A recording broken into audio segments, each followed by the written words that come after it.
پاکستان کا مطلب کیا؟ لا الہ الا اللہ. پاکستان کا مطلب کیا؟ لا الہ الا اللہ. پاکستان کا مطلب کیا؟ لا الہ الا اللہ. السلام علیکم ناظرین، پروگرام پیغام پاکستان کے ساتھ میں ہوں آپ کا ہوسٹ عاقب رمضان، اور ہمیشہ کی طرح ہمارے ساتھ اسٹوڈیو میں موجود ہیں بہت بڑی دینی شخصیت، مفسر قرآن، dean faculty of Islamic studies, professor doctor Muhammad Hammad Lakhvi صاحب. السلام علیکم ڈاکٹر صاحب. ناظرین، ہمارا جیسے کہ پیغام پاکستان پروگرام ہے، تو آج اگر ہم سب سے پہلے پاکستان کی بات کریں تو بظاہر موجودہ حالات میں جو حالات ہیں مشکل معلوم ہوتے ہیں. مہنگائی ہے، پھر سیلاب بھی ہے، لیکن اگر آپ تھوڑا سا غور کریں تو کیا یہ پاکستان کی تاریخ کا سب سے کٹھن وقت ہے؟ نہیں، ہرگز نہیں. ہم نے اس سے بھی مشکل وقت دیکھا ہے اور ہم تمام تر مشکلات سے نکل کر آئے ہیں. ہم نے دنیا کی سب سے بڑی ہجرت دیکھی، اور اس کے بعد یہ قوم نہ صرف آزاد ہے اور بیرونی جارحیت سے محفوظ ہے، بلکہ ہم اپنے پاؤں پر کھڑے بھی ہو رہے ہیں. ناظرین، یہاں اللہ تعالیٰ کی تمام تر نعمتیں موجود ہیں. خدا نے پاکستان کو ہر طرح کی معدنیات عطا کی ہیں، ہر طرح کا موسم عطا کیا ہے، اور ہم یہاں پر بڑی تیزی سے ترقی کر رہے ہیں، چاہے وہ آئی ٹی کی فیلڈ ہو یا پھر وہ سافٹ ویئر انجینئرنگ کی فیلڈ ہو. ہم نے دیکھا ہے کہ ہمارے نوجوان ترقی کر رہے ہیں. اور یہاں پر دلچسپ بات آپ کو بتائیں کہ پاکستان دنیا کی ذہین ترین اقوام میں چوتھے نمبر پر ہے. جی ہاں، پاکستان کا شمار دنیا کی ذہین ترین اقوام میں چوتھے نمبر پر ہوتا ہے. اور اگر بات کی جائے دنیا کی جوان آبادی کی تو پاکستان کا شمار 5ویں نمبر پر ہوتا ہے.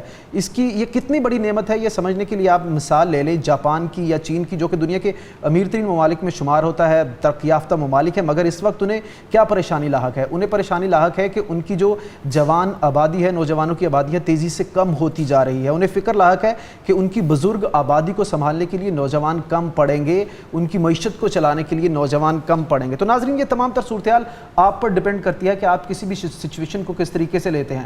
یا آپ اس بات پر پریشان ہو سکتے ہیں کہ آپ کی آبادی بہت تیزی سے بڑھ رہی ہے، آپ کے وسائل کم ہو جائیں گے، یا پھر آپ اس چیز کو نعمت سمجھ سکتے ہیں کہ آپ کے پاس جوانوں کی بہترین آبادی ہے، یعنی 63% آبادی آپ کی جوانوں پر مشتمل ہے، اور آپ یہ سوچ سکتے ہیں کہ آپ نے ان سے کس طریقے سے فائدہ لینا ہے، اور آپ کے نوجوان یعنی ہمارے نوجوان کس طریقے سے ہمیں فائدہ دے رہے ہیں. اس کا میں آپ کو چھوٹی سی ایگزامپلس دوں گا. جیسے سال 2022 کے انجینئرنگ مقابلے ہوئے ہیں برطانیہ میں، اور اس میں پہلی پوزیشن پاکستانی اسٹوڈنٹس نے حاصل کی ہے، اور یہ فارمولا اسٹوڈنٹ انجینئرنگ کمپٹیشن تھا، جس میں غلام اسحاق یونیورسٹی کے جو اسٹوڈنٹس تھے پاکستان کے، ان کی جانب سے جو سافٹ ویئر بنایا گیا تھا، انہوں نے 34 ممالک کی ٹیموں کو شکست دی اور پہلی پوزیشن حاصل کی ہے. اور اس کا یہ جو فارمولا اسٹوڈنٹ کمپٹیشن ہے، یہ یورپ کا سب سے مقبول اور بڑا جو ہے یہ مقابلہ ہے جس میں پوزیشن حاصل کیا. اور اسی طرح 2022 میں Regeneron international science and engineering fair میں، یعنی امریکہ میں بھی پاکستان کی 2 طالبات نے پہلا انعام حاصل کیا ہے.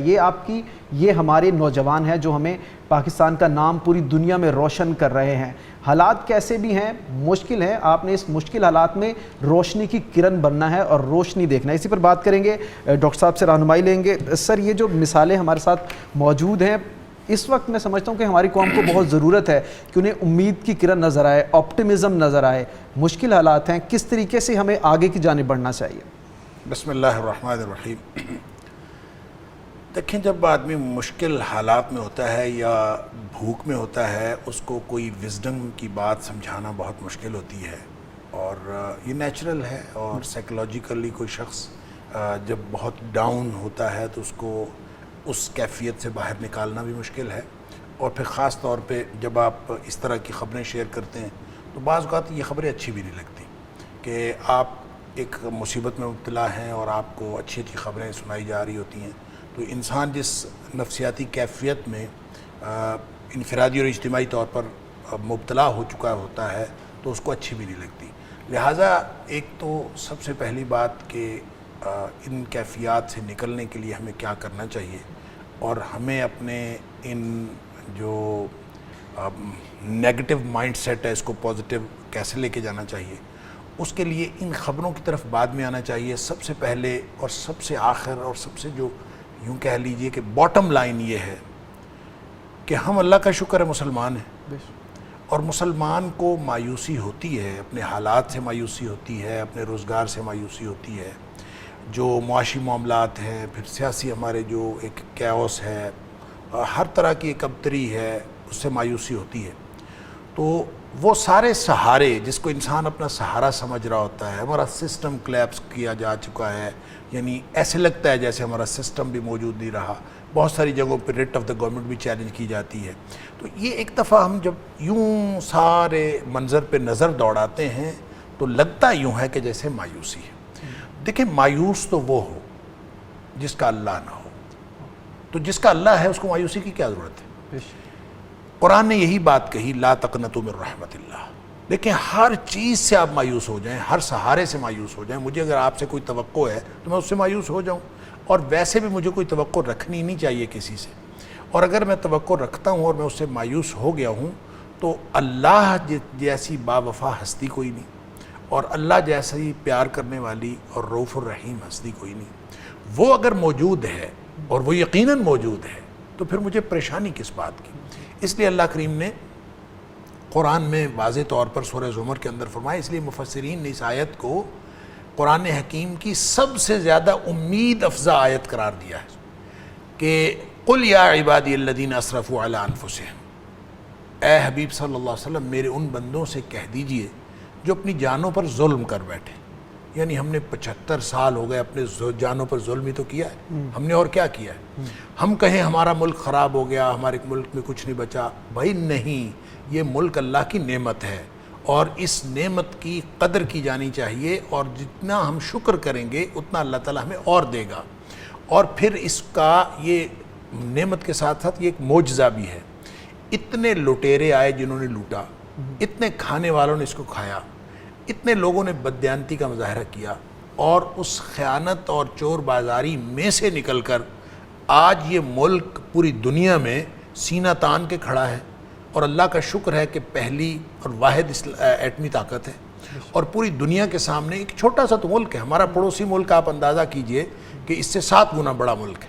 تو 7 گنا بڑا ملک جو ہے اس کے سامنے ہم سینہ تان کے کھڑے ہیں. اور پوری دنیا میں پاکستان کی جو پوزیشن ہے، اللہ تعالیٰ نے جو جغرافیائی طور پر اور جو اسٹریٹجک پوزیشن پاکستان کی بنائی ہے، پوری دنیا کو پاکستان کی ضرورت ہے، فار اور اگینسٹ. چاہے کسی کو اپنے لیے ضرورت ہے، چاہے اپنے خلاف ضرورت ہے. جو پاکستان کی مخالفت کر رہا ہے اس کے لیے بھی پاکستان امپورٹنٹ ہے، اور جو پاکستان کی حمایت چاہتا ہے اس کے لیے بھی پاکستان امپورٹنٹ ہے. لہٰذا ان حالات میں ہم نے اپنی جانوں پر جتنا مرضی ظلم کیا ہے، یہ ملک جو بچا ہوا ہے یہ ہماری تدبیر سے نہیں بچا ہوا، یہ اللہ کی تقدیر سے بچا ہوا ہے. اس کو اللہ تعالیٰ نے اس ملک سے بہت بڑا کام لینا ہے. جتنی روحانی شخصیات ہیں وہ کہتی گئیں. ادھر سے اقبال کہتا گیا کہ میرے عرب کو آئی ٹھنڈی ہوا جہاں سے. تو یہ تو ایک ٹھنڈی ہوا کا جھونکا ہے جو امت مسلمہ کے لیے. اور آج بھی آپ دیکھتے ہیں کہ اگر کشمیریوں کو مسئلہ ہے تو وہ تو ہمارے پڑوسی ہیں کہ وہ پاکستان کو پکارتے ہیں، اور آج تک ان کے دل پاکستانیوں کے ساتھ اور پاکستان کے ساتھ دھڑکتے ہیں. آپ دیکھ لیجئے کہ فلسطین جغرافیائی طور پر بھی ہم سے دور ہیں، اور گرچہ وہ مسلمان ہیں اور قلبی طور پر ہمارے قریب ہیں. ان کو جب کوئی مصیبت آتی ہے تو وہ نعرہ یا جیش پاکستان لگاتے ہیں، اے پاکستان کی فوج آ کے ہماری مدد کرو. گویا پاکستان صرف پاکستانیوں کے لیے نہیں، پوری دنیا کے مسلمانوں کے لیے امید کی کرن. لہٰذا ایسی صورتحال میں جب قرآن کی یہ جو امید افزا آیت ہے ہمیں جو بتاتی ہے کہ قل یا عبادی الذین اسرفوا علی انفسہم، اے میرے بندو جنہوں نے اپنی جانوں پر ظلم کیا ہے، لا تقنطوا من رحمت اللہ، اللہ کی رحمت سے مایوس نہ ہوں. اس لیے کیوں اللہ کی رحمت سے مایوس نہ ہوں؟ اس لیے کہ اللہ تعالیٰ ان اللہ یغفر الذنوب جميعا، وہ سارے کے سارے گناہ معاف کر دیتا ہے. کیوں معاف کرتا ہے؟ اس کا بھی ایک قانون ہے. معاف اس لیے کرتا ہے کہ انہ هو الغفور الرحیم، وہ ہے ہی بہت بخشنے والا اور ہمیشہ رحم کرنے والا. کرنا کیا پڑے گا ہمیں؟ کس سے اللہ کی رحمت آئے گی؟ دیکھیں مایوسی ایک طرح سے تو مایوسی کی فضا جو ہے وہ گویا انسان کو مار دینے والی ہے، اور موت سے قریب تر اور موت سے بدتر مایوسی ہے. یہ ان کے لیے جن کے پاس امید کی کوئی کرن نہیں ہوتی، جن کے پاس اللہ نہیں ہوتا. اللہ مولانا، اللہ ہمارا مولا ہے، اللہ ہمارا کارساز ہے. اور جب اللہ ہمارا کارساز موجود ہے تو ہمیں جب ہم دنیاوی وسائل سے اور دنیاوی سہاروں سے مایوس ہوتے ہیں تو اس کا نتیجہ کیا ہوتا ہے؟ اس کا نتیجہ یہ ہوتا ہے کہ ہمارا توکل اللہ پر بڑھتا چلا جاتا ہے. دیکھیں جب ہم دنیا والوں سے جزوی مایوس ہوتے ہیں نا تو اللہ سے ہمارا توکل بھی جزوی ہوتا ہے. جب ہم کامل مایوس ہوتے ہیں نا دنیا سے تو ہمارا توکل کامل ہوتا ہے. تو یہ اللہ کا قانون نہیں ہے کہ جو اللہ پر کامل توکل کرے اللہ تعالیٰ کبھی اس کے ساتھ بے وفائی کرے, یہ اللہ کا قانون ہی نہیں ہے.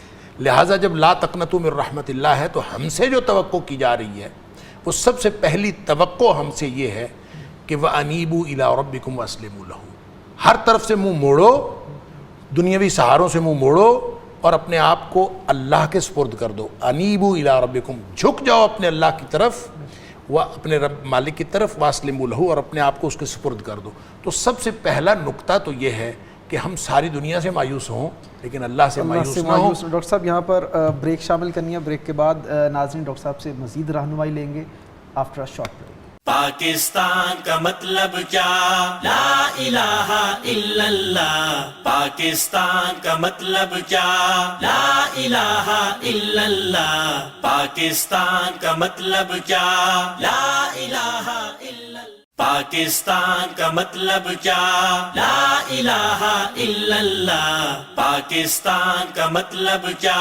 لا الہ الا اللہ. پاکستان کا مطلب کیا؟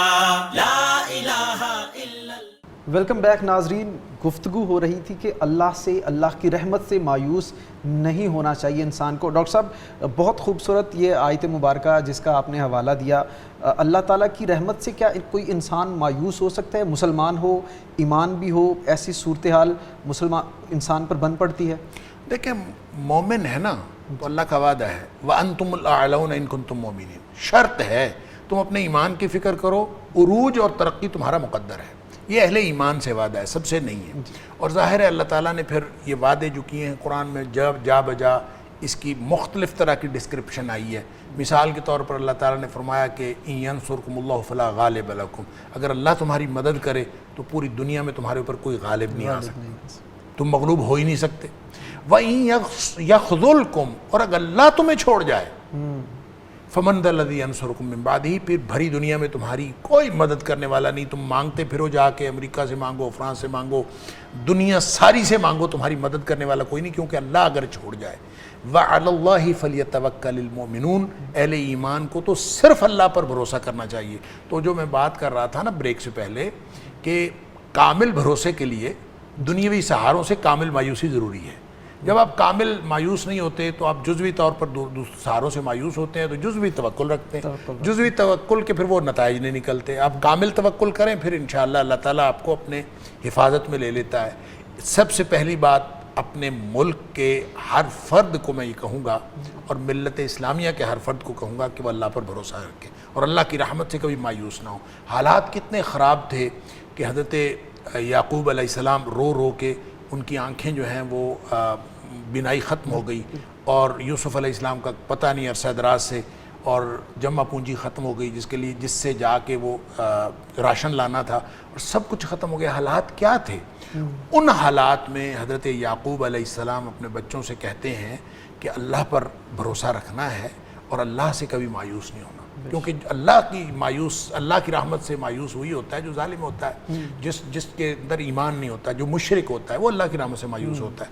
تو جو اللہ کی رحمت سے پہلی تو بات یہ ہوگی. دوسری بات یہ ہے کہ جب اب اللہ کی رحمت, پاکستان کو سمجھیں کہ اللہ کی رحمت کا ایک مظہر ہے. اس کے اندر آپ نے انعامات کی ذکر کیا, آپ نے اس کے اندر ٹیلنٹ کا ذکر کیا. دنیا کائنات میں اتنا ٹیلنٹ نہیں پایا جاتا جتنا پاکستانی قوم کے اندر پایا جاتا ہے. دنیا, اچھا آپ نے نوجوانوں کی بات ذکر کی کہ آپ دنیا کی آبادی دیکھیں وہ ختم ہو رہی ہے, اور پاکستان دیکھیں, پاکستان میں آپ نے 63% کہا کہ نوجوان ہیں. ایک سٹڈی کے مطابق یہ ایک فگر 68%. جس ملک میں 68% نوجوان ہوں اس ملک کا مستقبل تاریک ہو سکتا ہے, سوال ہی نہیں پیدا ہوتا. پھر ہیں بھی باصلاحیت اللہ کے فضل سے, اتنا ٹیلنٹ ہے. دیکھیں وہ جو برین ڈرین ہوتا ہے, یہاں سے لوگ پاکستان کے حالات سے تنگ آ کر دوسرے ملکوں کو چلے جاتے ہیں, اپنی صلاحیتیں دوسرے ملکوں کے لیے وقف کر دیتے ہیں. اگر کہیں یہ نہ ہو اور لوگ یہیں بیٹھے رہیں تو پاکستان یقیناً جو ہے وہ اس کی ترقی جو آج تک ہے یہ بھی حیران کن ہے نامساعد حالات کے باوجود. لیکن آئندہ کے دیکھیں, آپ ایٹم بم آپ کے پاس ہے اور آبادی آپ کے پاس, دیکھیں پوری دنیا لگی ہوئی ہے پاکستان کی آبادی کو کم کرنے. سن لیجئے, آپ اس پہ ایک انگریزوں کی کتابیں پڑھیں, آپ کو پتہ چلے گا کہ ان کو تکلیف کیا ہے. افریقہ اور ایشیا, اس کی بڑھتی ہوئی آبادی مغرب کے لیے بہت بڑا خطرہ ہے. امریکی صدر کا ایک مشیر رہا ہے, اس کا نام ہے پیٹر جے بوکینن. اس نے ایک کتاب لکھی ہے ڈیتھ آف دا ویسٹ. اچھا, وہ کہتا ہے کہ 2050 تک مغرب مر جائے گا. ٹھیک ہے جی. اب دیکھیں اس نے اس پوری کتاب کا تھیم یہ ہے کہ 2050 تک مغرب مر جائے گا, اور مر جانے کا مطلب یہ ہے, اور وہ مغرب میں آسٹریلیا نیوزی لینڈ کو بھی شامل کرتا ہے, اور وہ مغرب میں جاپان کو بھی شامل کرتا ہے, کہ یہ سارے ممالک جو ہیں ان کے اندر اس قدر کمی ہوگی آبادی کی کہ افریقی اور ایشیائی اقوام ان کے اوپر قبضہ کر لیں گی, اور یہ موت ہے گویا ان کی. اب پھر اسی طرح ایک کتاب ہے بین واٹنبرگ کی, اس کتاب کا ٹائٹل ہے دا برتھ ڈرتھ, کہ شرح پیدائش کا فقدان.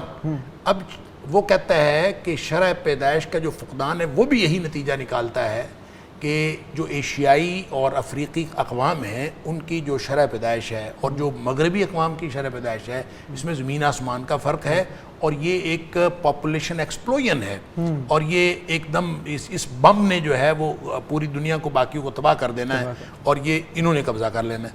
اب اس کے نتیجے میں جو پاکستان کے اندر, ہم اس کو کانسپریسی تھیوریز کو تو نہیں مانتے, لیکن پاکستان اور افریقہ اور ایشیا کے دیگر ممالک کے اندر جو آبادی کی کمی کی تحریک چلائی جاتی ہے کہ آبادی کم ہونی چاہیے, کم ہونی چاہیے, وہاں آبادی زیادہ ہونے کی تحریک ہے, ادھر کم ہونے کی تحریک. اور ہمارا وہ جو نوجوان ہے, جو اصل ہماری طاقت ہے, اس کو کم کرنے کے لیے یہ پوری, اور پھر باقی جو اس کے علاوہ جتنے اس میں یعنی اختیار کیے جاتے ہیں اسالیب اور جو طریقے ہماری نوجوان نسل کو تباہ و برباد کرنے کے لیے, اس میں میڈیا کے ذریعے سے, سوشل میڈیا ہے, مین اسٹریم الیکٹرانک میڈیا ہے, اخلاق تباہ کرنے کے لیے مختلف کلچرل جو حملے ہیں وہ الگ ہیں, اور پاکستانی قوم کو, اور پھر اس کا جو تعلیمی نظام گڑبڑ کر کے اور سسٹم, وہ ساری چیزیں الگ ہیں. لیکن ان سب کے باوجود میں تو جو عرض کر رہا ہوں, اس سب کے باوجود الحمدللہ یہاں ایٹم بم ہمارے پاس ہے, اور یہاں جو نعمتیں ہیں, قدرتی معدنیات ہیں, وہ الگ الحمدللہ, ہر قسم کے موسم ہمارے پاس ہیں,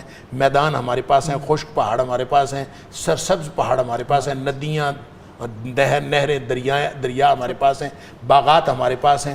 وہ میرے بڑے بھائی اللہ تعالیٰ مغفرت فرمائے, بہت عرصہ پہلے کی بات ہے, کوئی آج سے کوئی 40 سال پہلے کی بات ہوگی, تو وہ عمرے کے لیے گئے, تو وہ کہتے ہیں میں وہاں, وہ میرے بھائی تھے, ان کو ذرا گرمی بہت لگتی تھی, وہ وہاں گئے تو بڑی شدید گرمی تھی, تو وہ کہتے جلدی آ گئے عمرہ کر کے. تو وہ کہتے ہیں وہاں کے لوگ میرے سے پوچھتے تھے کہ تم کیوں جلدی جا رہے, تو میں نے کہا یار یہاں گرمی بہت ہے, میں پاکستان جا رہا ہوں. تو وہ پاکستان کے حالات پوچھتے تھے, میں ان کو بتاتا تھا, درخت ہیں, نہریں ہیں, دریا ہیں, سرسبز ہر طرف کھیت ہیں.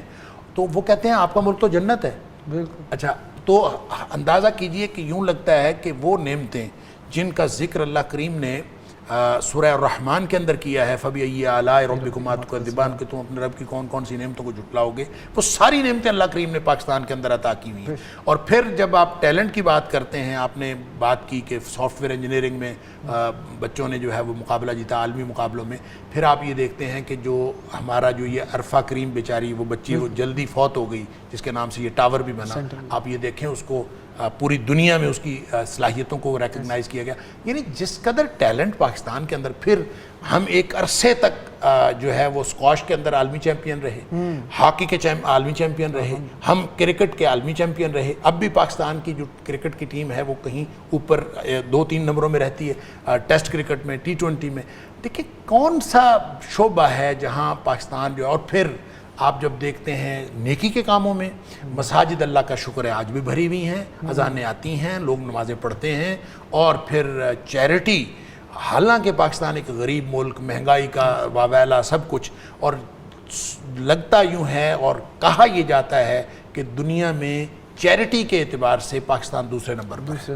اب اندازہ کیجئے کہ اس طرح کی گری ہوئی قوم, گری ہوئی اس اعتبار سے جو فائنینشلی جن کو کہا جاتا ہے کہ وہ گرے ہوئے ہیں, وہ بھی اگر چیریٹی کے اندر دنیا میں دوسرے نمبر پر ہیں, تو جب اللہ تعالیٰ ان کے معاشی حالات بہتر کر دے گا تو یہ پوری دنیا میں چھا جانے والی قوم ہے. لہٰذا امید ہی امید ہے, قطعاً کوئی مایوسی والی بات نہیں. ڈاکٹر صاحب آپ نے ذکر کیا کہ اگر پاکستان آج اس مقام پر پہنچا ہے تو ہماری تدبیر سے نہیں اللہ کی تقدیر سے ہے. ہم دیکھتے ہیں تاریخ میں ہمیں اقوام کی تقدیر بھی ملتی ہیں, جیسا کہ اگر مطالعہ کیا جائے تو پتہ چلتا ہے جب عرب کمزور ہو رہے تھے تو ترک طاقت پکڑ رہے تھے. پھر ہم نے دیکھا جب ترک کمزور ہو رہے تو تب یہ خطہ بر صغیر کا یہاں پر پاکستان کی تحریک چل رہی تھی, ایک الگ ریاست کی, ایک الگ مملکت کی تحریک جنم لے رہی تھی. یعنی جب ترک کمزور ہو رہے تھے تو یہ خطہ, یہ پاکستان کا ریجن یہ طاقت پکڑ رہا تھا. پھر ہم نے دیکھا اس وقت مسلم ممالک کی سب سے بڑی جو فوج ہے وہ پاکستان میں ہے. ایٹامک بم کا آپ نے ذکر کیا, تو کیا پھر یہ سمجھا جائے کہ آنے والے دنوں میں خدا نے جو اپنے دین کے لیے کام لینا ہے تو وہ اسی قوم سے لینا ہے؟ بالکل لینا ہے جی. پاکستان اصل میں دیکھیں کسی قوم کی آئیڈینٹی ہوتی ہے.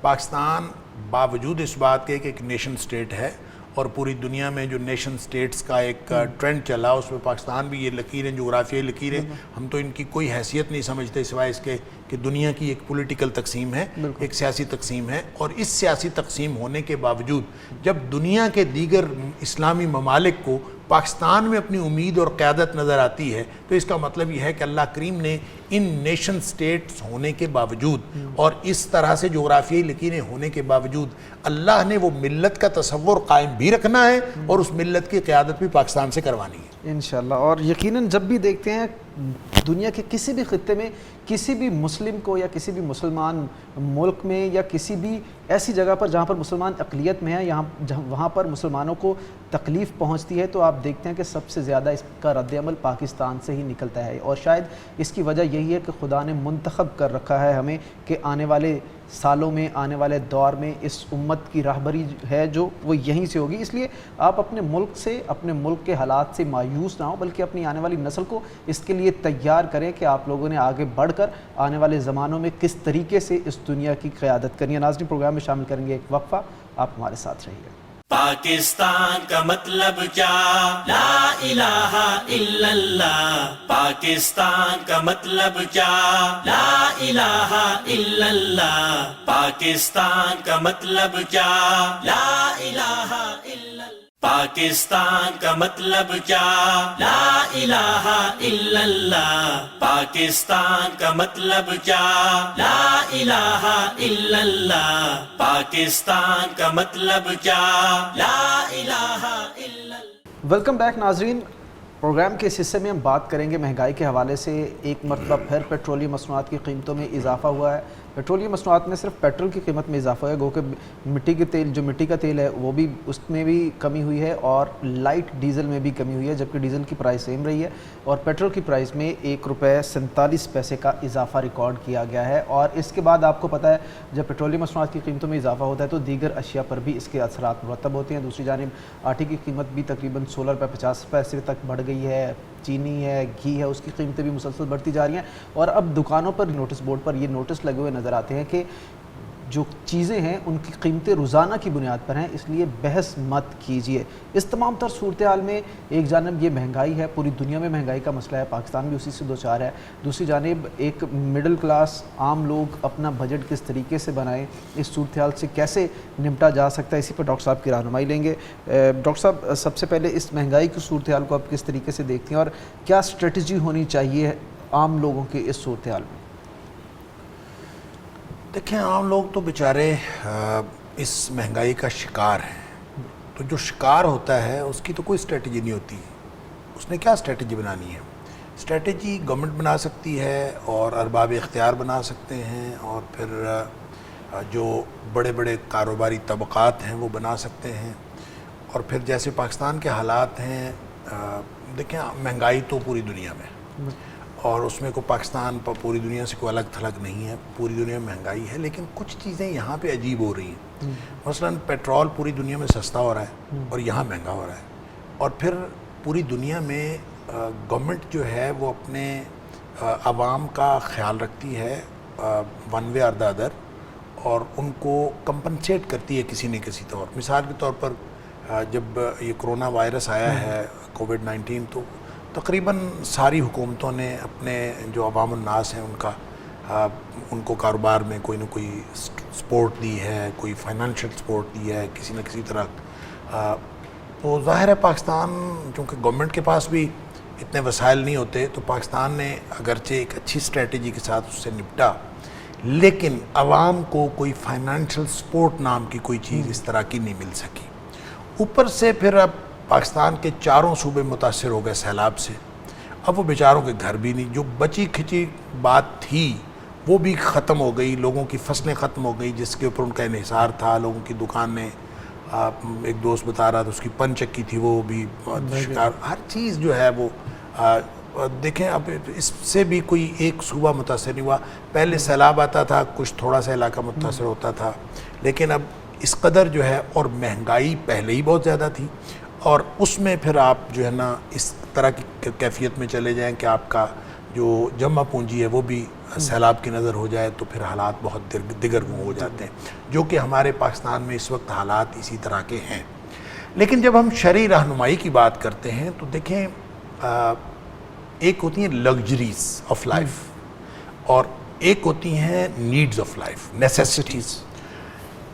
ضروریات زندگی یہ اسلام کا مطمع نظر اس سے زیادہ نہیں ہے۔ ہم ضروریات زندگی سے کہیں بڑھ کر ہم اپنی لگژریز آف لائف کے لیے پریشان ہوتے ہیں، اور جب ہم ان خواہشات کے پیچھے چل پڑیں تو اس کی تو بھئی کوئی حد ہی نہیں ہے۔ اب یہاں پاکستان کے اندر بھی آپ سوائے ان غریبوں کے جو بیچارے جن کے گھر بار سب کچھ سیلاب کی نظر ہو گیا، باقی یہاں پہ آپ غریب غربا بھی دیکھتے ہیں تو ان کے پاس بھی گھر بار بھی ہے، آپ گھر جائیں گے تو ٹی وی بھی لگا ہوا ہوگا اور کوئی نہ کوئی چیز گھر اس طرح کی انٹرٹینمنٹ کی بھی پڑی ہوگی، اور وہ بھی غریب ہوں گے اور مستحق زکوٰۃ ہوں گے اور زکوٰۃ لیتے ہوں گے۔ بات یہ ہے کہ جو جینون غریب غربا ہیں، اگر صرف زکوٰۃ کا سسٹم ٹھیک کر کے عمراء سے زکوٰۃ لے کر ان غربا میں تقسیم کر دی جائے، فقراء مساکین میں، اور عشر کا نظام جو فصل سے لے لیا جائے، اور بڑی بڑی زمینیں جن کی ہزاروں ایکڑ زمینیں ہیں ان سے عشر لے کے وہاں کے غریبوں کو دے دیا جائے، تو پاکستان میں غربت نام کی کوئی چیز باقی نہ بچے۔ اور اس میں پھر صرف یہ نہیں ہے کہ یہ سٹیٹسٹیکلی جو زکوٰۃ اور عشر ہے وہ ہماری غربت ختم کرنے میں اور مہنگائی اور اس طرح کے معاملات ختم کرنے میں یہ معاون ہوگی، بلکہ اس میں اللہ کی رحمت اور برکت الگ سے آئے گی۔ لیکن مسئلہ کہ جو مہنگائی ہوتی ہے اس میں اگر آپ ہر خواہش پوری کرتے چلے جائیں گے تو مہنگائی ہوتی چلی جائے گی۔ حضرت عمر فاروق رضی اللہ تعالیٰ عنہ کے دور میں حضرت جابر رضی اللہ تعالیٰ عنہ گوشت خرید کے لا رہے تھے۔ حضرت عمر فاروق رضی اللہ تعالیٰ نے پوچھا کہ جابر یہ کیا ہے؟ کہتے ہیں گوشت خرید کے لا رہا ہوں۔ تو ساتھ کہہ دیا کہ ذرا سستا مل رہا تھا، اچھا تھا گوشت اور سستا مل رہا تھا تو میں نے لے لیا۔ عمر فاروق رضی اللہ تعالیٰ نے ڈانٹا حضرت جابر رضی اللہ تعالیٰ کہ یہ آپ کیوں لے کے آئے ہیں؟ صرف اس وجہ سے کہ اچھا تھا، پسند آیا؟ تو جب آپ خواہشات کے پیچھے خریداری کرنی شروع کر دیں گے نا تو پھر تو آپ پوری مہنگائی تو بڑھ جائے گی۔ لوگ جو ہیں وہ خواہشات کی وجہ سے، تو ہماری جو مہنگائی ہے وہ زیادہ تر اسی طور ہوئی ہے کہ ہم ضروریات زندگی نہیں خریدتے، ہم جو چیز پسند آ جاتی ہے ہم خرید لیتے ہیں، اور جن لوگوں کے پاس پسند آنے والی چیزیں خریدنے کے لیے پیسے موجود ہوتے ہیں وہ پھر اس کی مہنگائی میں اضافہ کر دیتے ہیں۔ ایک دفعہ عمر فاروق رضی اللہ عنہ سے کسی نے پوچھا کہ جناب وہ فلاں چیز بہت مہنگی ہو گئی، آپ نے فرمایا قیمتیں بہت زیادہ ہو گئی، آپ نے فرمایا کم کر دو۔ وہ آگے سے وہ آدمی کہتا ہے ہم کیسے کم کر دیں؟ وہ تو بیچنے والے نے کم کرنی، ہم نے کیسے کم کرنی؟ تو آپ نے فرمایا کہ آپ خریدنا بند کر دو، استعمال بند کر، اس کا استعمال بند، وہ چیز خریدو، وہ چیز استعمال کرو۔ اب دیکھیں جب ہم پاکستان کی اگر ہم بات کرتے ہیں تو پاکستان کی صورتحال میں اب گھی کے بغیر تو وہ گزارا نہیں کر سکتا، اب اس نے روٹی کھانی آٹے کے بغیر تو گزارا نہیں کر سکتا۔ اب جو چیزیں اس کی بنیادی ضروریات زندگی ہیں یہ فراہم کرنا گورنمنٹ کی ذمہ داری ہے، اور گورنمنٹ اگر یہ بنیادی چیزیں اس کو دے اور پھر باقی سارے عوام الناس ایک دوسرے کے ساتھ خیر خواہی کا مظاہرہ کریں تو یہ مہنگائی پر قابو پانا کوئی بڑا مسئلہ نہیں ہے۔ لیکن مسئلہ یہ ہوتا ہے کہ ایک آدمی جو ہے وہ ذخیرہ اندوزی بھی شروع کر دیتا ہے، وہ چیزیں پکڑ۔ اب دیکھیں خیمہ یہ چند دنوں میں یہ 6000 کا خیمہ تھا یا 7000 روپے کا، اور جو ہی ضرورت پڑی ہے سیلاب زدگان کی وجہ سے، اور وہ خیمہ 7 سے 8 ہوا، 8 سے 10 ہوا، اب 15,000 روپے میں وہ بک رہا ہے۔ عوام الناس میں ایک دوسرے کی خیر خواہی کا یہ جذبہ ہوگا تو مہنگائی تو ہوگی، اور پھر آپ بجائے اس کے کہ آپ وہ جو 7,000 میں بھی تو کچھ بچت لے رہا تھا نا جو آدمی بیچ رہا تھا 7,000 میں، تو بجائے اس کے کہ وہ اسی میں بیچتا بلکہ اس کو بھی کم کر دیتا اپنے منافع کو، تاکہ ہمارے وہ جو ضرورت مند بہن بھائی ہیں ان کی ضرورت پوری ہو سکے، وہ بلکہ اس نے جو ہے وہ اس سے منافع کمانا شروع کر دیا۔ عثمان غنی رضی اللہ تعالیٰ عنہ کے پاس ایک دفعہ ان کا مال، چونکہ غنی تھے، بہت امیر تھے، ان کا مال آتا تھا تجارتی مال، ایک دفعہ تجارتی مال آیا ان کو صدیق رضی اللہ تعالیٰ عنہ کے دور میں، اور قحط کی سی صورتحال تھی، لوگوں کے پاس نہیں تھا کچھ کھانے پینے کو، تو لوگوں نے مشورہ دیا کہ اس سارے جتنا بھی مال آیا ہے اس کو یعنی اسٹیٹ خرید لے، صدیق اکبر رضی اللہ تعالیٰ اس کو خرید لے، اور خریدنے کے بعد اس کو سارے عوام میں تقسیم کر دیا۔ عثمان غنی رضی اللہ تعالیٰ عنہ نے، آپ کے پاس بڑا موقع تھا، آپ کا مال تھا، ذاتی تھا، تو آپ کہتے ہیں کہ ٹھیک ہے، مثلا ہم کہتے ہیں کہ پہلے 10 درہم منافع تھا، میں 5 لے لوں گا، تو سارا بیچ کے تو فوری طور پر وہ اس میں سے اپنا منافع بھی لیتے اور لوگوں میں تقسیم بھی کرواتے۔ انہوں نے کہا نہیں، میں ڈائریکٹ لوگوں میں تقسیم کروں گا، اور انہوں نے نہیں بیچا، منافع کمایا جا سکتا تھا لیکن انہوں نے ڈائریکٹ جو ہے لوگوں میں تقسیم کر دیا۔ تو اصل میں اس جذبہ خیر خواہی کی ضرورت ہے، وہ اگر نہیں ہوگا تو مہنگائی آپ اس سے سستا بھی کر لیں گے، پھر مہنگائی ہو جائے گی۔ لوگ ذخیرہ اندوزی کرتے ہیں، لوگ دوسروں کا خیال نہیں کرتے، خود غرضی کا مظاہرہ کرتے ہیں، اور پھر جب ایک اپنا منافع خور جو ہے وہ ایک اپنی دکان پہ شروع کرتا ہے تو ساری دکانوں پہ، پوری مارکیٹ کے اوپر وہ اثر انداز ہوتا ہے۔ پوری مارکیٹ جو ہے پھر اس کو جب گورنمنٹ کنٹرول نہیں کرتی تو پھر چیزیں جو ہیں وہ ہاتھوں سے نکلنا شروع ہو جاتی ہیں۔ تو غریب آدمی پاکستان کی صورتحال میں اور زیادہ غریب ہوتا چلا جا رہا ہے، امیر آدمی مزید جو ہے وہ پیسے کماتا جا رہا ہے۔ اب دیکھیں مہنگائی کا فرق کاروباری کو تو نہیں پڑتا۔ میں کہتا ہوں کاروباری آدمی وہ چاہے ریڈی لگانے والا ہے نا، اس کو مہنگائی کا فرق نہیں پڑتا، اس لیے فرق نہیں پڑتا کہ اس نے اگر اس کو سیب مہنگے ملنے ہیں تو اس نے مہنگے بیچنے، اس کو آلو مہنگے ملنے ہیں اس نے آگے مہنگے بیچ دینے۔ سارے کاروباری جو ہیں وہ چاہے چھوٹے کاروباری چاہے بڑے، انہوں نے تو یہ کرنا۔ ملازم پیشہ جو آدمی ہے اصل مسئلہ اس کا ہے، اس کی تنخواہ اتنی ہے، وہ بیچارہ کیا کرے، مشکلات اس کے لیے بڑھتی۔ اچھا، ایک اور مہنگائی کی جو سب سے بڑی وجہ ہوتی ہے، جو ہمارے یہاں خاص طور پہ پاکستان کے تناظر میں ہم دیکھتے ہیں، تو ہم میں اکثر گھروں میں یہ ہے کہ کمانے والا ایک ہے اور باقی سارے کھانے والے ہیں، محنت کرنے کی عادت نہیں ہے۔ یعنی آپ دیکھتے ہیں چائنا کے اندر، ہمارے جو قریبی ممالک ہیں، وہاں لوگ جو ایک دوسرے سے جذبہ خیر خواہی بھی رکھتے ہیں، لیکن گھر کے سارے افراد کام کرتے ہیں، اور وہ خواتین، اب دیکھیں اب تو جو انٹرنیٹ کا زمانہ ہے اور یہاں خواتین اگر گھر میں بیٹھ کے کام کرنا چاہیں تو بے شمار قسم کے کام ہیں وہ کر سکتی ہیں، لیکن ہمارے ہاں فارغ بیٹھ کے کھانا ایک فیشن بن گیا ہے، اور وہ بھی مہنگائی کے اندر اور اس ساری جو صورتحال ہے اس کے اندر جو ہے وہ بھی اپنا کردار ادا کرتا ہے، جس سے ہم معاشی طور پر مزید نیچے چلے جا رہے ہیں۔ ضرورت اس چیز کی ہے کہ ایک دوسرے کا خیال کیا جائے، جذبہ خیر سگالی کا مظاہرہ کیا جائے۔ ہم دیکھتے ہیں جہاں پر یہ تمام تر صورتحال ہے، جہاں پر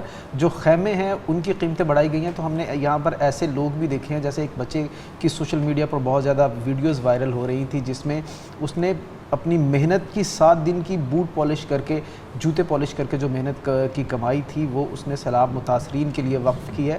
ہمارے ہاں ایسے لوگ بھی موجود ہیں، اور ہمیں اسی جذبے کی ضرورت ہے آگے بڑھنے کے لیے، ہمیں اسی جذبے کی ضرورت ہے اس ملک کو آگے لے کر جانے کے لیے۔ جہاں پر خامیاں ہیں وہاں پر اچھائیاں بھی ہیں، اور ضرورت صرف اسی امر کی ہے کہ ہم اچھائی کی جانب بڑھیں۔ ناظرین، پروگرام میں یہاں پر شامل کریں گے ایک break, we will be right back, stay with us. Pakistan کا مطلب کیا؟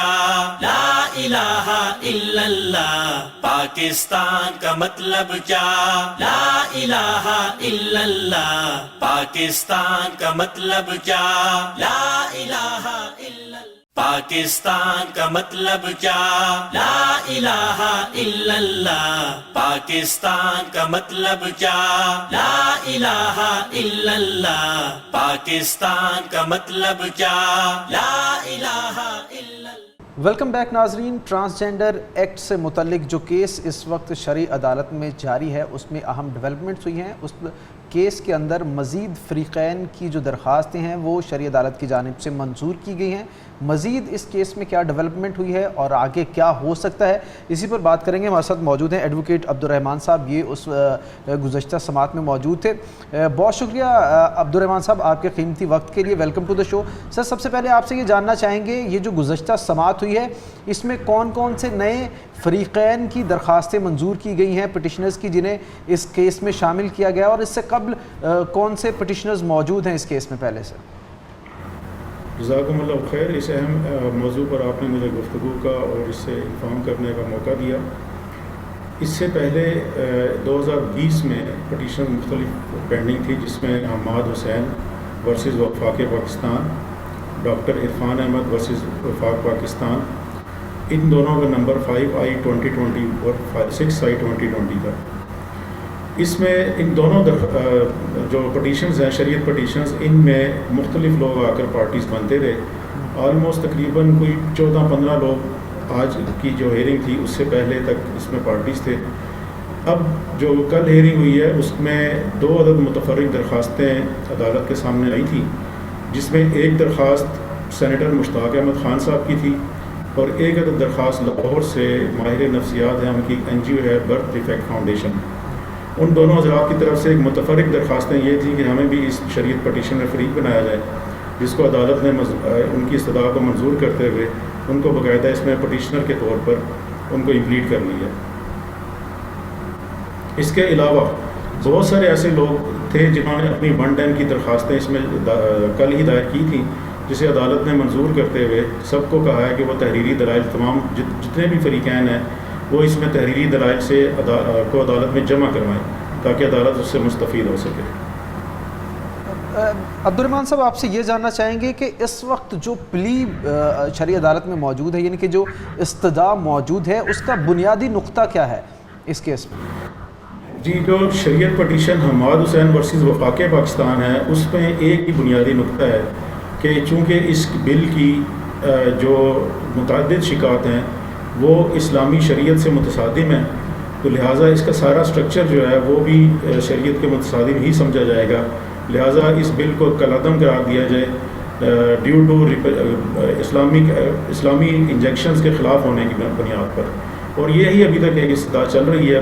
باقی 2 پٹیشنز ہیں، ان میں بھی یہی صورتحال ہے۔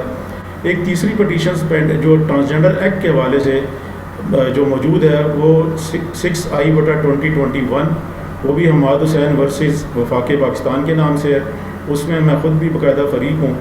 اس میں ہم نے یہ استدعا کر رکھی ہے کہ ٹرانسجنڈر کا جو لفظ ہے یہ بذات خود شریعت کے ساتھ انکنسسٹنٹ یعنی ہم آہنگ نہیں ہے، لہٰذا اس کا جو بل ہے، اس کا جو سٹرکچر ہے، یہ سارے کا سارا جو ہے یہ ایکسیپٹیبل اکارڈنگ ٹو شریعہ اسلامک انجیکشن اور شریعہ نہیں ہے، لہٰذا اس کو کالعدم قرار دیا جائے۔ تو ہم نے اس میں اسپیسیفکلی جو اس کا ورڈ ہے اس کو چیلنج کیا ہوا ہے۔ ایڈوکیٹ صاحب، اس سے پہلے کہ ڈاکٹر صاحب آپ سے کچھ جانے، میں بالکل آخر میں یہ آپ سے جاننا چاہوں گا کہ جیسے کہ آپ نے ذکر کیا کہ ٹرانسجنڈر کا جو ورڈ ہے اس پر بھی اعتراض اٹھایا گیا ہے، کیونکہ یہ جو ایکٹ 2018 میں منظور کیا گیا تھا، اس میں جو انٹرسیکس اگر کہہ لیا جائے، ٹرانسجنڈر اگر نہیں مناسب، تو ان کے تحفظ کی بات کی گئی تھی، ان کے پروٹیکشن کی بات کی گئی تھی۔ کیا اس ورڈ کے موجودگی میں ان کے پروٹیکشن کے حوالے سے کچھ معاملات نہیں آگے بڑھ رہے ہیں، یا پھر اس سے کچھ اور چیزیں نکل کر سامنے آ رہی ہیں جس سے آپ لوگوں کو تحفظات ہیں؟ جی، اس میں سب سے بنیادی جو چیز ہے نا جی، وہ اس لفظ کی موجودگی ہے۔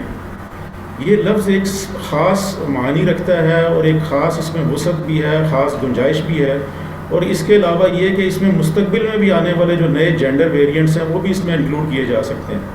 اور اس کے جو آپ انٹرسٹنگلی میں اس کو آپ کو تھوڑا سا اگر وقت ہو تو میں آپ کو ایکسپلین کروں کہ قومی اسمبلی میں ایک طرف جو انگلش کا ڈرافٹ پیش کیا گیا اس میں یہ کہا گیا ٹرانسجنڈر ایکٹ، جو اردو کا ڈرافٹ جو قومی اسمبلی اور پارلیمنٹ کے ممبران کو فراہم کیا گیا اس میں لکھا ہوا ہے مخنث افراد کا حقوق کے تحفظ کا ایکٹ، اور جو اسلامی نظریاتی کونسل کی سفارشات ہے اس میں لکھا ہوا ہے خواجہ سراؤں کے حقوق کے تحفظ کا ایکٹ۔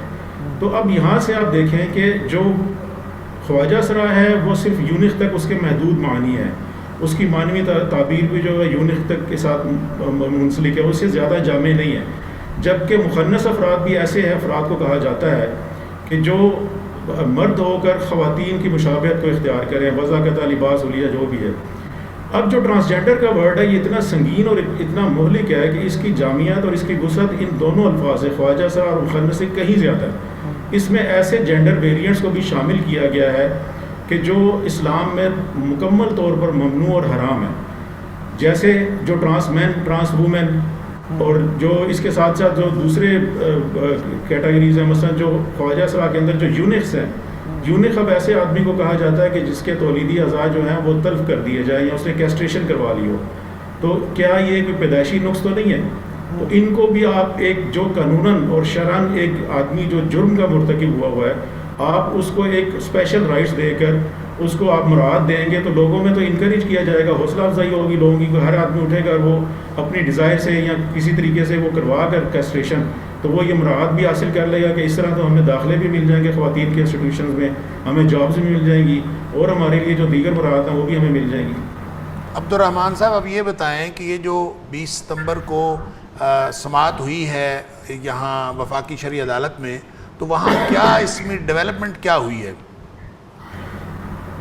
جی اس میں ڈیولپمنٹ یہ ہے جی کہ ایک جو خواجہ سرا کمیونٹی کی طرف سے الماس بوبی صاحبہ جو ہے وہ بذات خود پیش ہوئی اور انہوں نے عدالت سے استدعا کی کہ جس بنیاد کے اوپر یہ سہارا لیا جا رہا ہے کہ ایکٹ پاس کیا گیا وہ سپریم کورٹ کی ایک ججمنٹ ہے سن 2013 کی جسے افتخار چودھری صاحب کے دور میں پاس کیا گیا.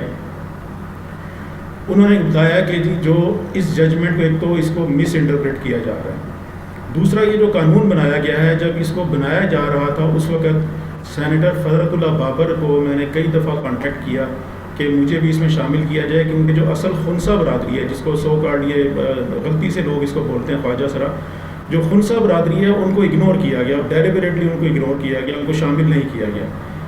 تو دوسرا انہوں نے کہا کہ جی جو سپریم کورٹ میں جو بھی ججمنٹس ہیں اس حوالے سے اور اس کے بعد جو فردر اس کی انیکٹمنٹ کے لیے جو بھی کارروائی ہوتی رہی میں عدالت کو اس میں آگاہ کرنا چاہتی ہوں. تو عدالت نے ان سے کہا کہ جی آپ اس میں فریق ہیں باقاعدہ اور آپ اس میں اپنی معروضات تحریری طور پر عدالت کو پیش کر دیں.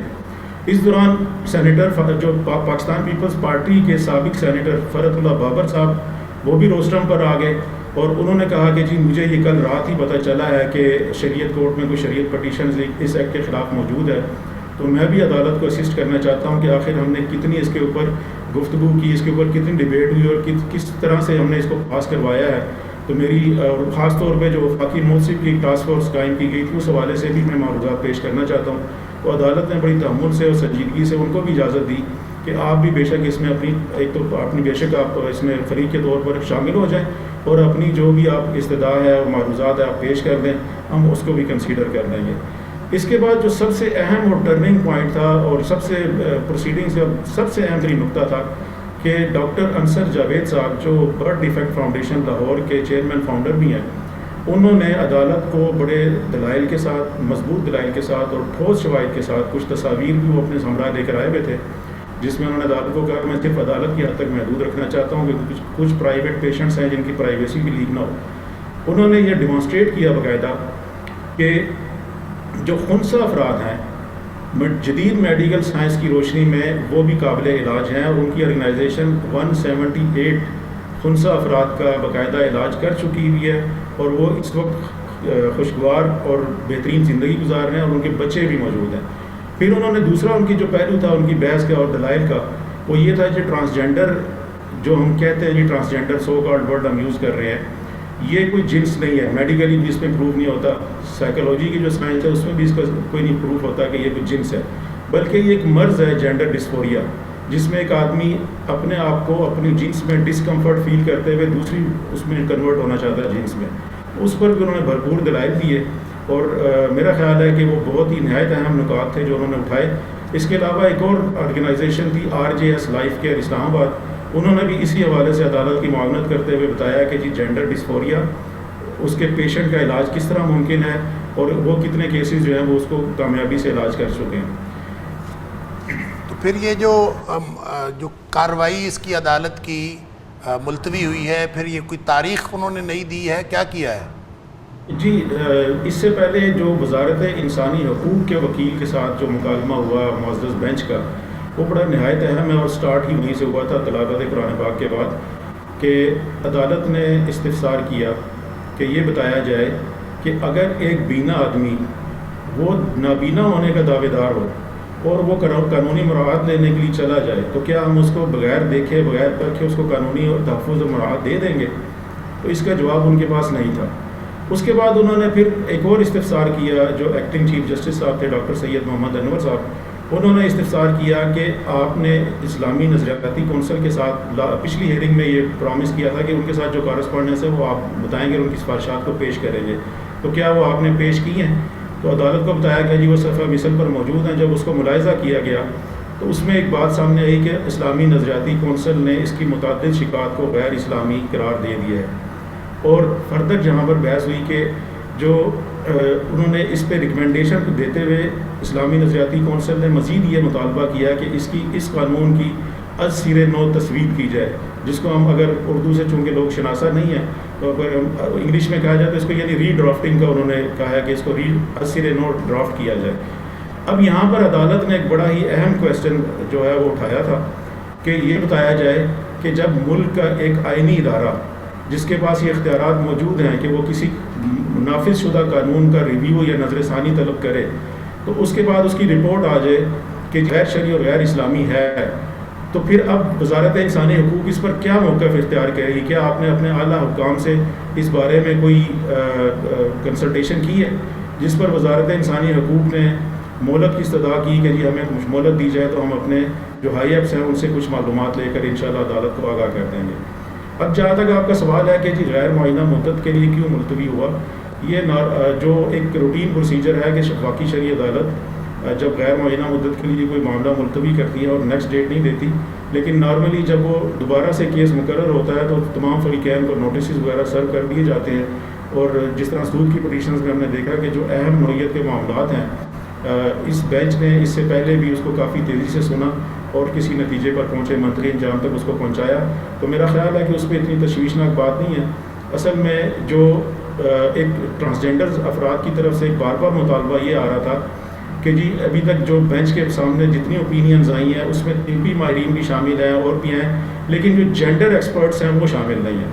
تو یہاں پر پٹیشنرز میں سے ایک پٹیشنر معروف صحافی جو اوریا مقبول جان صاحب ہیں، انہوں نے فوراً عدالت کی توجہ اس طرف مبذول کروائی کہ جو جینڈر ایکسپرٹس ہیں یا جینڈر کے حوالے سے جو بھی آپ ریلیونٹ معاملہ ہے وہ طبی ماہرین ہی زیادہ بہتر اس میں رائے دے سکتے ہیں. جو جینڈر ایکسپرٹس ہیں وہ آخر یہ کن کو طلب کروانا چاہتے ہیں، جس کے اوپر جو ٹرانسجینڈرز کے حامی، جو ان کے قانون کے حامی جو افراد تھے اور جو ٹرانسجینڈرز کے نمائندے تھے، انہوں نے کہا کہ جی ہم فرزانہ باری صاحبہ کو اس میں طلب کروانا چاہتے ہیں.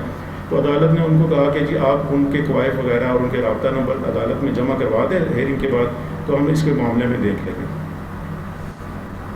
جی بہتر، بہت شکریہ ایڈوکیٹ عبد الرحمان صاحب، آپ ہمارے ساتھ موجود تھے. ڈاکٹر صاحب یہ تمام تر صورتحال جو آپ نے ملاحظہ کی ہے، جو بظاہر چیز سمجھ میں آ رہی ہے وہ یہ ہے کہ دو چیزوں پر اس وقت تحفظات ہیں جتنے بھی پٹیشنر موجود ہیں. ایک وہ لفظ جسے ٹرانسجینڈر کہا جا رہا ہے اس پر تحفظات ہیں، دوسرا وہ شق جس میں کہا گیا ہے کہ کوئی بھی شخص جو ہے وہ سیلف پرسیوڈ یعنی کہ اپنی شناسائی کے اعتبار سے جو خود سمجھے گا اس اعتبار سے اپنا جو جینڈر ہے وہ تبدیل کر سکے گا. کس طریقے سے دیکھتے ہیں؟ دوسری جانب یہ بھی آرگومنٹ سر اپنی جگہ پہ موجود ہے کہ آخر یہ جو کمیونٹی موجود ہے جسے ہم انٹرسیکس کمیونٹی کہتے ہیں، جسے خواجہ سرا کہتے ہیں، ان کے کچھ تحفظات، انہیں پروٹیکشن دینے کی بات کی جا رہی ہے تو وہ بھی ضروری ہے، انہیں پروٹیکشن ملنی چاہیے. دوسری جانب یہ بھی ایک نقطہ موجود ہے کہ ہمیں ایسے کیسز بھی دیکھنے کو ملتے ہیں کہ جہاں پہ ہم دیکھیں کہ طبی طور پر بچہ پیدا ہوا ہے، وہاں پر کچھ مسائل تھے، بعد میں اس کا آپریٹ کیا گیا، پھر وہ اس کی جنس تبدیل ہو گئی. اس مین اسٹریم میڈیا ایسے کیسز کور کر چکا ہے جہاں پر کسی خاندان میں 5 بیٹیاں تھیں، اللہ نے کچھ ایسا نظام کیا کہ بعد میں آپریٹ ہوا تو چھوٹے والی بیٹی سب سے وہ لڑکا بن گیا. ڈیفینیٹلی ضرورت ہے وہاں پر اس کو تبدیل کرنے کی، جینڈر نادرہ میں تبدیل کرنا پڑے گا. کس طریقے سے سم اپ کرتے ہیں اس تمام تر صورتحال؟ دیکھیں مسئلہ یہ ہے کہ یہ بنیادی طور پر یہ قانونی مسئلہ ہے نہیں، یہ قانونی بن گیا ہے. یہ اصل میں تہذیبوں کی جنگ کا ایک بہت بڑا ایشو ہے، اور جو تہذیبوں کی جنگ لڑی جا رہی ہے اس میں ہماری اسلامی تہذیب کو ڈیمیج کرنے کے لیے، بلکہ میں تو یہ کہوں گا کہ انسانی تہذیب کو ڈیمیج کرنے کے لیے یہ ایک سٹیپ ہے. مختلف سٹیپس آ رہے ہیں، اور اس میں جب ٹرانسجینڈر کا یہ جو قانون ہے یہ پوری دنیا میں کسی نہ کسی طور یہ موجود ہے، اور اس میں جو جیسے ایڈوکیٹ صاحب کہہ رہے تھے کہ جو 16 ویریئنٹس پوری دنیا میں موجود ہیں. تو جب آپ ٹرانسجینڈر کو قانونی قرار دے دیتے ہیں تو پھر اس کے پاس ان 16 ویریئنٹس میں اپنے آپ کو کچھ بھی قرار دینے کا یا قرار دلوانے کا اختیار مل جاتا ہے بغیر کسی وجہ کے، سیلف پرسیپشن کی بنیاد پر۔ میں عرض کروں جب میں تہذیب کی بات کرتا ہوں، اور میں نے انسانی تہذیب کی بات بہت یہ فریز بہت سوچ سمجھ کے اس لیے استعمال کیا ہے کہ آپ عاقب صاحب ویب سائٹس سرچ کریں، دنیا میں صرف جینڈر کو تبدیل کرنے کا ہی رجحان نہیں ہے بلکہ اپنے آپ کو انسان سے جانور میں تبدیل کرنے کا رجحان بھی موجود ہے، اور اس کے لیے ایک اصطلاح استعمال کی جاتی ہے آتھر کین، اور آتھر کین کا مطلب یہ ہے کہ آپ اگر چاہتے ہیں کہ آپ اپنے آپ کو جانور کہلوائیں تو آپ جانور کہلوا بھی سکتے ہیں، اور جانور کی طرح کا لباس استعمال کر سکتے ہیں، اس کی طرح کی بدوباش اختیار کر سکتے ہیں۔ لہٰذا ایسی ویب سائٹس موجود ہیں، ایسے لوگ موجود ہیں عملاً جنہوں نے کتوں اور بلیوں جیسی زندگی گزاری اور گزار رہے ہیں، اور بعض کے بارے میں جو وہ خود لکھتے ہیں کہ وہ بلی جیسی کامیاب زندگی گزار کے مر گیا، فلاں جو ہے وہ کتے جیسی زندگی گزار رہا ہے، فلاں یہ زندگی گزار رہا ہے۔ تو جب انسانیت اس قدر گر جائے تو پھر آپ اس کو ایک قانونی مسئلہ تو نہ کہیں، یہ انسانی مسئلہ ہے اور انسانیت کے بقا کا مسئلہ ہے۔ بے شمار پہلو ہیں اس کے ڈسکشن کے۔ ناظرین، یہ تمام تر صورتحال ہے جہاں پر ٹرانسجینڈر کے حوالے سے آپ کو بتاتا چلوں کہ ٹرانسجینڈر کا جو لغوی مطلب ہے وہ ہے جنس کی تبدیلی۔ ٹرانس کا لفظ جو ہے انگلش کا ایک لفظ ہے جس کو آپ کہتے ہیں کہ سابقے کے طور پر استعمال ہوتا ہے، کسی بھی لفظ سے پہلے پریفکس میں استعمال ہوتا ہے، جیسے کہ ٹرانسپورٹ، کسی ایک چیز کو ایک جگہ سے دوسری جگہ پر ٹرانسفر کر دینا، پہنچا دینا، ٹرانسپورٹ۔ اور ٹرانسفارمر بھی استعمال ہوتا ہے، ٹرانزیکشن بھی استعمال ہوتا ہے۔ اسی طریقے سے یہ ٹرانسجینڈر کا لفظ ہے، یعنی کہ جہاں پر جنس تبدیل ہوتی ہے۔ گو کہ بات ہو رہی ہے خواجہ سرا کو یا مخنث جو کمیونٹی ہے ان کو حقوق دینے کی، تو پھر الفاظ کا چناؤ اسی حساب سے ہو سکتا ہے۔ یہ کوئی بہت زیادہ بڑا مسئلہ نہیں ہے۔ خواجہ سرا اور مخنث بھی دو مختلف اینٹیٹیز ہیں، وہ ایک نہیں ہے، یہ بالکل غلط کہا جا رہا ہے۔ خواجہ سرا ایک بالکل ٹپیکل لفظ ہے جو ان لوگوں کے لیے استعمال کیا جاتا ہے جن کو باقاعدہ ان کے کاسٹریشن کے تحت ان کے جو جنسی اعضاء ہیں ان کو ختم کیا جاتا ہے۔ اور یہ رواج تھا کہ جو بادشاہ تھے وہ اپنے زنان خانے میں جن مرد خادموں کو بھیجتے تھے ان کو وہ خصی کروا دیتے تھے اور وہ یونخ بن جاتے تھے، اور وہ تھے خواجہ سرا کہ جس کے اندر ان کی جنسی صلاحیت ختم کر دی جاتی تھی تاکہ وہ زنان خانے میں جا کے ان کا آنا جانا وہ بغیر کسی ضرر کے جاری رہے، ان کو خواجہ سرا کہا جاتا تھا۔ لہٰذا یہ تو ایک بہت بڑی انسانیت کا جرم ہے اور انسانی تذلیل ہے کہ آپ کسی انسان کو اس کے جنسی اعضاء سے محروم کر دیں۔ آپ اگر آج خواجہ سرا کے حقوق کا تحفظ کر رہے ہیں تو اس کا مطلب یہ ہے کہ آپ جن کے جنسی اعضاء ختم کیے جا رہے ہیں آپ اس جرم کو قانونی تحفظ دے رہے ہیں، اس عمل کو قانونی تحفظ دیا جا رہا ہے۔ لہٰذا خنثی بالکل اور چیز ہے اور خواجہ سرا بالکل اور چیز ہے، اور یہ ٹرانسجینڈر یہ بالکل اور چیز ہے جس کے اندر یہ بھی کور کر لیے گئے ہیں، اور وہ جو ذاتی خواہش اور سیلف پرسیپشن کی بنیاد پر ہے وہ بھی کور کر لیا گیا۔ لہٰذا یہ دیکھیں ایک بالکل کنفیوژن، ابہام، امبیگوٹی کا ایک پلندہ ہے جس میں دھوکہ دیا گیا سب کو۔ اور میں نے پہلے بھی گزشتہ پروگرام میں بھی عرض کیا تھا کہ پاکستان میں قانون سازی میں دھوکے کی ابتدا تب ہوتی ہے جب ہماری قومی زبان اردو کی بجائے انگلش میں قانون جو ہے وہ بھیجا جاتا ہے، اور بہت سارے ہمارے جو پارلیمنٹیرینز ہیں اور جو قانون بنانے والے افراد ہیں ان کو سمجھ نہیں آتی کہ اس کا کیا معنی ہے کیا نہیں۔ اسی وجہ سے پچھلے دنوں ختم مرور نبوت کے حوالے سے ایک بل کے اندر ایک لفظ کا مسئلہ بنا اور بہت مناظروں تک بات جا پہنچی۔ تو کیا ضرورت ہے اس طرح کی بات کرنے کی؟ بالکل واضح انداز میں قانون ہونا چاہیے اور وہ اردو زبان میں جب پیش کیا جائے گا اور اردو زبان میں پاس کیا جائے گا، بعد میں آپ اس کی ٹرانسلیشن کروا لیں جو بھی کروانی ہے۔ تو ہماری قانون سازی میں مستقل یہ طریقہ اختیار کیا جانا چاہیے، اور میں یہ سمجھتا ہوں کہ اس ٹرانسجینڈر ایکٹ کا حوالہ دے کر وفاقی شرعی عدالت کو ہی اس بات کا پابند کر دینا چاہیے ہماری پارلیمنٹیرین کو کہ آئندہ جو بھی قانون سازی ہو وہ اردو میں ہو، تاکہ اس طرح کے جو لفظی کنفیوژنز ہیں اور لفظی ابہامات ہیں ان سے بھی دور رہا جا سکے۔ ناظرین، یہ تمام تر صورتحال تھی اور امید کرتے ہیں کہ وفاقی شرعی عدالت سے اس معاملے کے حوالے سے قوم کے لیے کوئی خیر نکل کر سامنے آئے گی۔ اپنے ہوسٹ عاقب رمضان کو دیجیے اجازت، اور ڈاکٹر صاحب بہت شکریہ آپ کے قیمتی وقت کے لیے۔ فی امان اللہ۔ پاکستان کا مطلب کیا؟ لا الہ الا اللہ۔ پاکستان کا مطلب کیا؟ لا الہ الا اللہ۔